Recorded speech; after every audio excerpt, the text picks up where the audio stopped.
Hey guys, it's the Metalligger again, back with more of the best of hard rock and heavy metal, or as I call it, music with muscle. This week is the second installment of the most underappreciated albums of all time. Today's pick is the monumental Rage for Order by Queensryche. Take a look.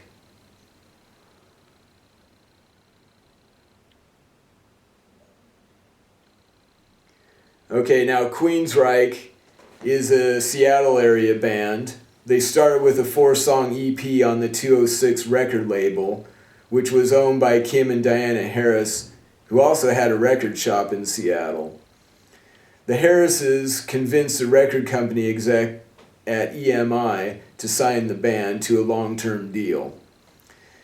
The EP was reissued, and the full-length album The Warning followed it. The Warning found the band playing European-sounding heavy metal with deep, thoughtful lyrics and complex instrumental interplay. Rage for Order was sandwiched between this album and the colossal Operation Mindcrime.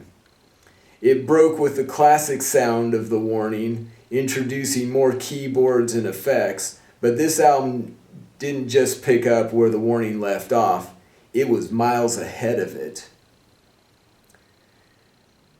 Neil Kernan, who worked with many diverse bands such as Kansas, Dokken, Judas Priest, and even Hall & Oates, was brought in to produce.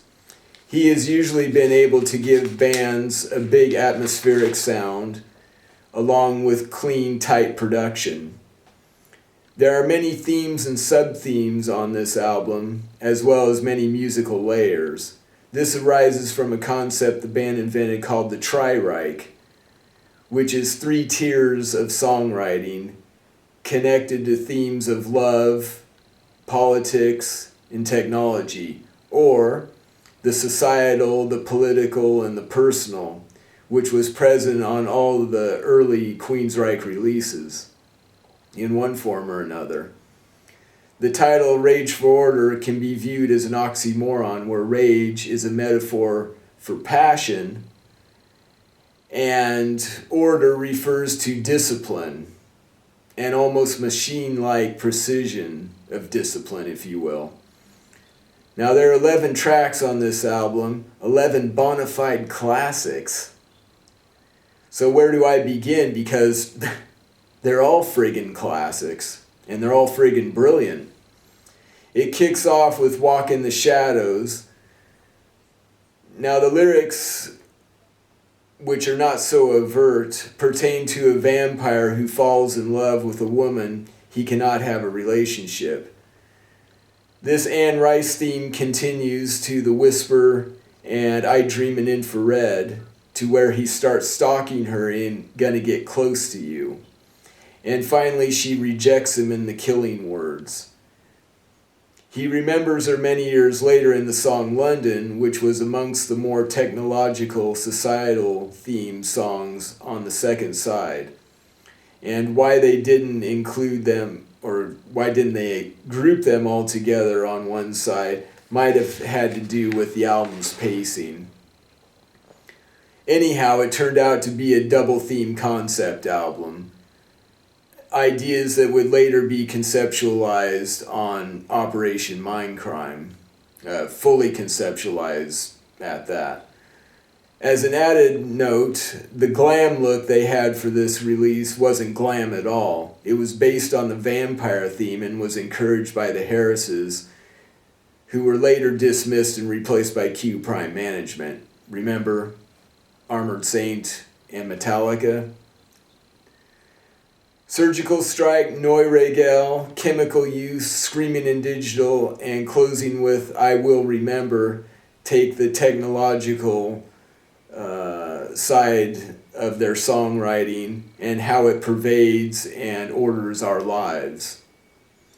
Maybe I'm wrong, maybe I'm right, maybe I'm some kind of lunatic, but this album is one of my all-time favorite albums. Even nudging ahead of Mindcrime. It was way ahead of its time, experimental, intense, dramatic, and epically varied. The songwriting is a highlight. I mean, poets stand in a rhyme of silence. Who writes this kind of stuff? Unfortunately, they ignored most of this material for many years while touring, and this may have been due to the album being too complex, where the intensity and the drama couldn't be fully captured outside the studio. Now, people knock this album because of the glam look, but also because it broke with a new wave of British heavy metal sounds of the EP and The Warning with its keyboards and effects. But unlike Iron Maiden's Somewhere in Time and Judas Priest's Turdo, Queensryche were able to pull it off by embracing the technological aspect of their sound rather than just embracing it. Check it out. You won't be disappointed. That's all for me now. Metalligger says, see ya!